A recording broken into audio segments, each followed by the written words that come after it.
Hi guys, welcome to learning English decoded. सबसे पहले तो आप सभी को नव वर्ष की हार्दिक शुभकामनाएं। A very happy and prosperous new year to you and your families. New year की बात कर रहे हैं, इसीलिए आज का वीडियो है आपके लिए न्यू ईयर रेजोल्यूशन से रिलेटेड। भला रेजोल्यूशन क्या होता है? आपने सुना होगा, आपके आसपास या आपके फ्रेंड सर्कल में सब लोग कहते हैं मेरा न्यू ईयर रेजोल्यूशन ये है, जैसे कि आई विल स्टार्ट एक्सरसाइजिंग, मैं अपनी सेहत पे ध्यान दूंगा या दूंगी, या फिर आई विल क्विट स्मोकिंग, मैं धूम्रपान करना जो है वो छोड़ दूंगा। तो इस तरह का जो आप प्रॉमिस करते हैं अपने आप से, अपने आप को बेहतर बनाने के लिए, उसे रेजोल्यूशन कहा जाता है, न्यू ईयर रेजोल्यूशन। वैसे ये जो वर्ड है रेजोल्यूशन, इसके मल्टीपल मीनिंग्स होते हैं। एक मीनिंग होता है डिटर्मिनेशन, एक होता है कोई भी एक प्रॉब्लम को रिजॉल्व कर देना, या फिर बहुमत से कोई भी एक रेजोल्यूशन किसी पार्टी में पास कर देना, लोकसभा राज्यसभा में। आज का जो रेजोल्यूशन है उसका मीनिंग, जो न्यू ईयर पे मैं आज आपके साथ डिस्कस करने वाली हूँ, उसका मीनिंग है a promise to yourself to do और नॉट टू डू समथिंग। भला हिंदी में ये क्या हुआ? आपका अपने से एक ऐसा प्रॉमिस करना कि मैं ये काम करना शुरू कर दूंगा या मैं ये काम करना छोड़ दूंगा, ताकि मैं अपने आप को और बेहतर बना सकूं। राइट? लर्निंग इंग्लिश डिकोडेड है। आप अपनी इंग्लिश बेटर करना चाहते हैं तो वही न्यू ईयर रेजोल्यूशन आज मैं आपके साथ डिस्कस करूंगी, which means how do I improve my English, या फिर how do I become better in the four foundational skills of English, which are reading, writing, listening and speaking। रट गया है, राइट? तो ये जो रेजोल्यूशन है उसको अचीव करने के लिए आपको ज़्यादा कुछ नहीं करना है, आपको सिर्फ ये 3 काम करने हैं। भला कौन से? सबसे पहला, practice less but practice often. इसका मतलब ये है कि आपको अपने ऊपर निरंतर काम करना है, जिसके लिए आपको निरंतर प्रयास करना होगा। आज आपने कुछ भी इंग्लिश से रिलेटेड पढ़ा और एक हफ्ते तक बत्ती गुल और हम गायब, हमने किताब को छेड़ा भी नहीं। ऐसे क्या होता है, आपकी कंटिन्यूटी जो है वो टूट जाती है, ब्रेक हो जाती है। तो आपका जो माइंड एक ट्रैक पे चलना चाहिए, वो स्टेशन पे रुक जाती है आपकी ट्रेन। राइट? तो हमने क्या करना है, हमने अपनी ट्रेन को रेगुलरली बस ट्रैक के ऊपर चलाते जाना है। इसीलिए आपको एवरी डे, चाहे 10 मिनट चाहे 15 मिनट, प्रैक्टिस लेस, कम प्रैक्टिस करो लेकिन प्रैक्टिस ऑफन, एवरी डे करिए। ठीक है? इसका सबसे आसान तरीका क्या हो सकता है?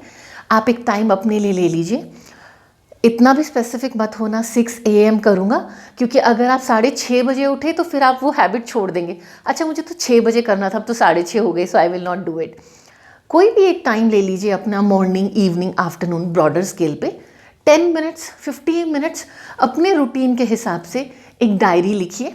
मॉर्निंग में लिख सकते हैं अपनी पूरा डे, जो आपकी जो दिनचर्या है उसे प्लान करने के लिए, I will go to school या I will go to market, और फिर एंड तक आपने क्या करना है। I will do my homework in the evening, I will go and play with my friends, I will catch up with my friends. और अगर आप इवनिंग में करते हैं तब आप अपने पूरे दिन की दिनचर्या, जो आपने काम किया है, उसको लिखिए। थोड़े से शुरू करिए, चाहे 2 सेंटेंसेस लिखें, लेकिन लिखें ज़रूर। राइट? सेकंड, जो आपको काम करना है अपने न्यू ईयर रेजोल्यूशन के लिए, टू बिकम बेटर, उसमें आपको क्या करना है? आपको सिंपली हर महीने सिर्फ एक किताब पढ़नी है। अब आप कहेंगे कि मैम आप तो बहुत ज़्यादा काम दे रहे हो। बिल्कुल मुश्किल नहीं है।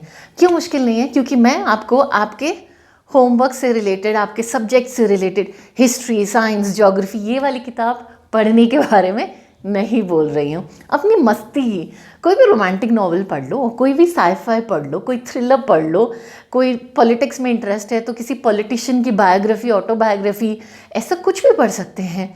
APJ अब्दुल कलाम जी की किताबें पढ़ सकते हैं, अटल बिहारी वाजपेयी जी की पढ़ सकते हैं, इनके ऊपर लिखी हुई जो बायोग्राफीज़ हैं वो पढ़ सकते हैं। लेकिन आपको इंग्लिश की कोई ना कोई एक किताब हर महीने पढ़नी है। अब इसको तो आपने गांठ बांध लेना है, यानी कि ये काम तो मुझे करना ही करना है।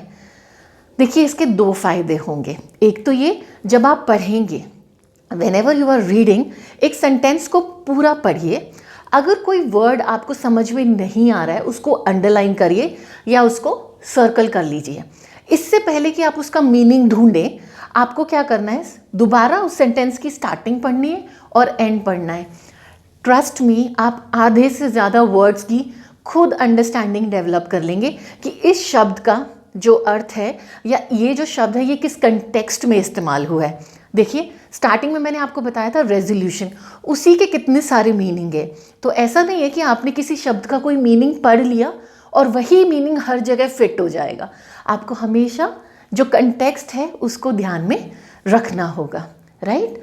लेकिन मज़े के लिए, ताकि इंटरेस्ट बना रहे, अपनी मर्जी की, चाहे कॉमिक्स ही पढ़ो पर पढ़ो, ठीक है। और तीसरी चीज़ जो आपको करनी है वो ये, आपके पास स्मार्टफोन है तभी आप ये वीडियो देख रहे हैं, तो आपको अपनी जो लैंग्वेज सेटिंग्स हैं, चाहे आप गूगल सर्च कर रहे हैं, चाहे आप फेसबुक कर रहे हैं या फिर आप व्हाट्सएप कर रहे हैं, आपको सिर्फ इंग्लिश का इस्तेमाल करना है।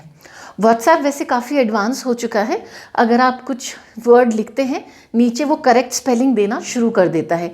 लेकिन मैंने बहुत लोगों में ये आदत देखी है, आपने रिसीव की स्पेलिंग गलत लिखी, नीचे राइट स्पेलिंग आ गई, बिना देखे कि आपने क्या गलत किया आप उसको पिक कर लेते हो।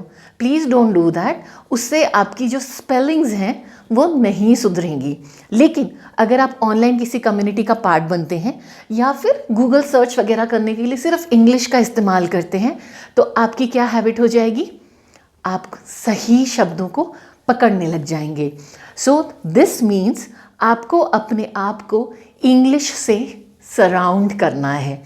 आप इंग्लिश गाने सुनिए, आप इंग्लिश मूवीज़ देखिए। बेस्ट इंग्लिश मूवीज़ जिससे आप बहुत अच्छे से इंग्लिश पकड़ सकते हैं वो होती हैं कार्टून मूवीज़। ट्रस्ट मी, ये बहुत बड़ा पॉइंट है and it has helped me a lot. Cartoon movies देख के, Madagascar, ice age, frozen, it has really helped me, क्योंकि उसमें कॉन्वर्सेशन बहुत होती हैं और अगर सबटाइटल्स हैं तो पंक्चुएशंस वगैरह भी आप देखना समझ जाएंगे, राइट। सो 3 चीज़ें आपको करनी है। सबसे पहला है आपको practice less but practice often. दूसरा है आपका, याद हो गया होगा आपको, प्लीज़ मेंशन करिएगा। एंड तीसरा, very good, surround yourself with English. देखिए, एक छोटा बच्चा भी अगर घर में रहता है तो दूसरों की बातें सुन सुन के अपनी जो उसकी भाषा है, बंगाली है, मराठी है, हिंदी है, पंजाबी है, जो घर में बोली जाती है वो सीख लेता है। आपको भी ऐसे ही इंग्लिश अपने आप आने लग जाएगी। अब इन 3 को करने के लिए आपके अंदर ये 2 गुण होने चाहिए। कौन से? सबसे पहला, स्ट्रॉन्ग विल्ड, जिसे हम हिंदी में हठी और ज़िद्दी कहते हैं, कि ऐसे कैसे नहीं आएगी, मैं तो इतना काम करूँगा या करूँगी कि ऐसा मैं मतलब तो बच जाऊँगा इंग्लिश में। वो स्ट्रॉन्ग विल रखनी है, हताश और निराश नहीं होना है। And the last important thing which will make your personality better is confidence नहीं छोड़ना है। Always be confident. अगर इंग्लिश नहीं भी आ रही है then have that confidence in you कि मैं अपने ऊपर काम कर रहा हूँ या कर रही हूँ। कॉन्फिडेंस रहेगा तो अपने आप मेहनत रंग लाने लग जाएगी। So stay connected with me and I hope आप इस रेजोल्यूशन को ज़रूर अपनाएंगे। Thank you.